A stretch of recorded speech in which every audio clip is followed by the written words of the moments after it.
Mr. Holman, is there anything you'd like to respond to what you've heard today?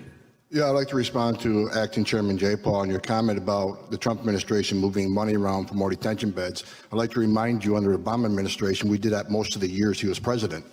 We moved money around DHS. It's called reprogramming. We did that under the Obama administration. I don't remember any hearings on that.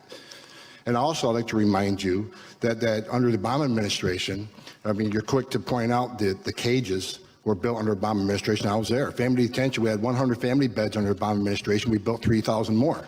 So when there was a surge in FY14 and FY15 on the border, Congress was quick to give all the money we needed to build detention facilities, get transportation contracts. We reprogrammed money out of the majority of the years he was president. That was fine. Under Obama administration, FY12, we removed 409,000 people, half of what was removed last year. There was no hearings on that. So this is about transparency. Let's be factual about it. The time of the gentleman has expired. Since you did address some comments at me, I'll just say that I didn't like it under the Obama administration either. In fact, well, be honest with the American people. You can't point out faults in the Trump administration when it happened under the Obama administration. That's dishonesty.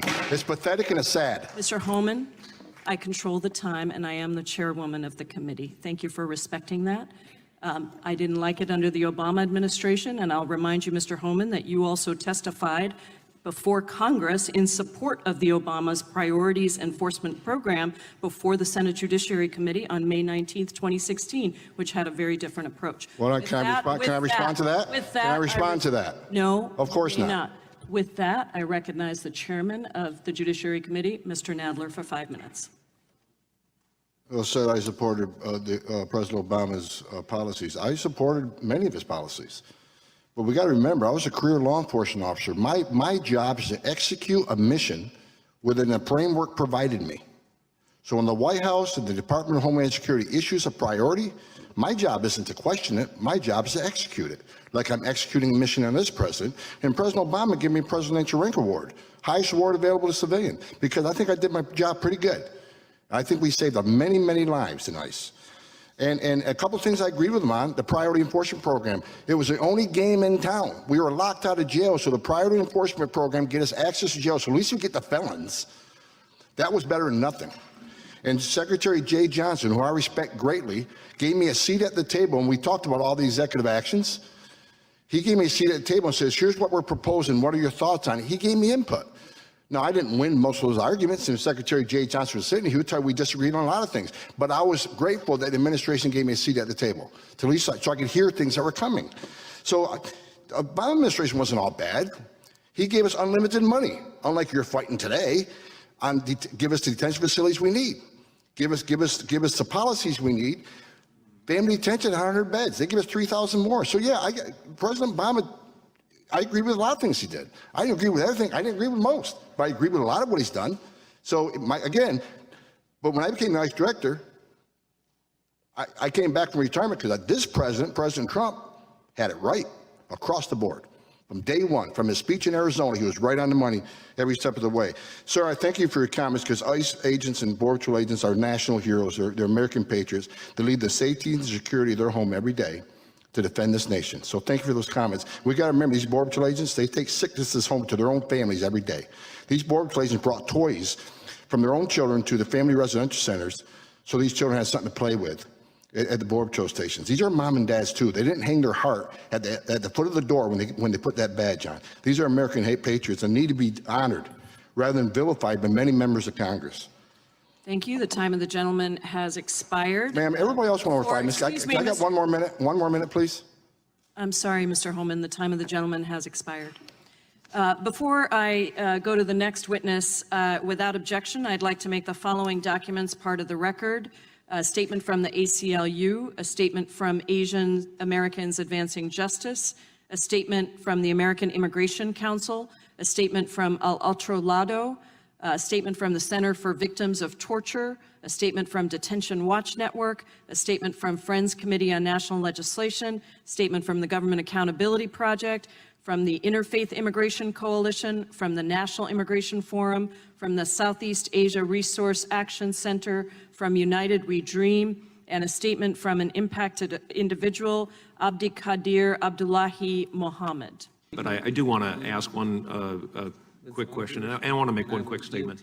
I find it very offensive that anybody would compare any federal employee, frankly, to someone who, the Gestapo or running Nazi concentration camps. That is very offensive. I have 15 seconds and I yield it to you. Thank you for saying that. I wish somebody in Democratic leadership would say that out loud.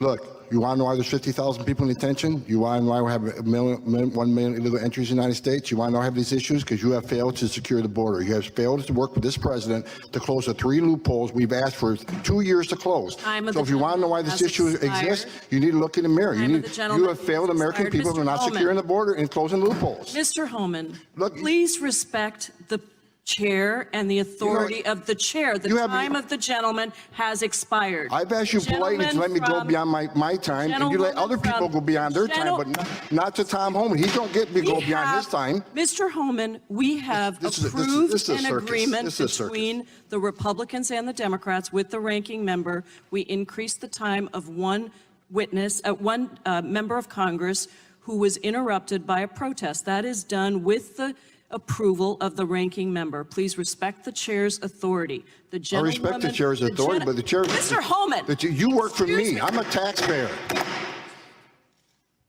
I'm a taxpayer. You work for me. The witness will suspend.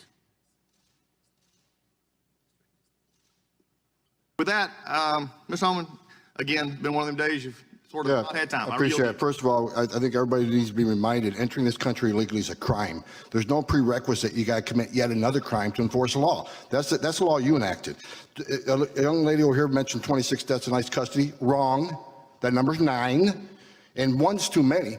But out of the majority of those 9 deaths, which is the lowest of any federal and state facility, most of them died within days of detention. It wasn't ICE's fault. They came in ICE's custody in bad condition. So, and the year before that, majority more heart attacks. I don't know how heart attacks happen across this country every day. I don't know how you prevent that. So 9, not 26. And finally, I'll say this, sir. Your comment about me wanting to assault a lawmaker. Let me explain myself to that. Probably not the right thing to say, but I was angry. Let me tell you why you're angry, because you or no one else in this room has seen what I've seen in my 34 years. You didn't stand in the back of a tractor trailer shot on 19 dead aliens that suffocated to death because the smuggler didn't care, including a 5-year-old boy. What do you think his last 30 minutes were like? I was there. I seen it, I smelled it, I saw it. I had a 5-year-old boy at the time, and it changed me for the rest of my life. I've seen people who couldn't pay their smuggling fees got stabbed in the face 22 times. 31% of the women are being raped crossing this border. Children are dying. Cartels are getting rich. Why am I angry? Because you haven't done anything to fix it. Nothing.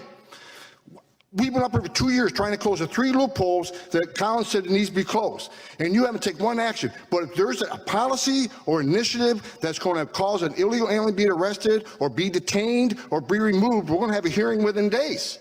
Within days. But I'm still waiting on a hearing on sanctuary cities because these people's lives have been changed forever. Where's the hearing on sanctuary cities? Where's the hearings? Where's the hearing on the asylum abuse? Where's the hearing on the TVPRA so we treat children from Central America better? That's why I'm angry, sir. I know it's not paying attention, but that's why I'm angry, because you have not seen what I've seen, and it affected me in my life. I spent my career trying to save lives.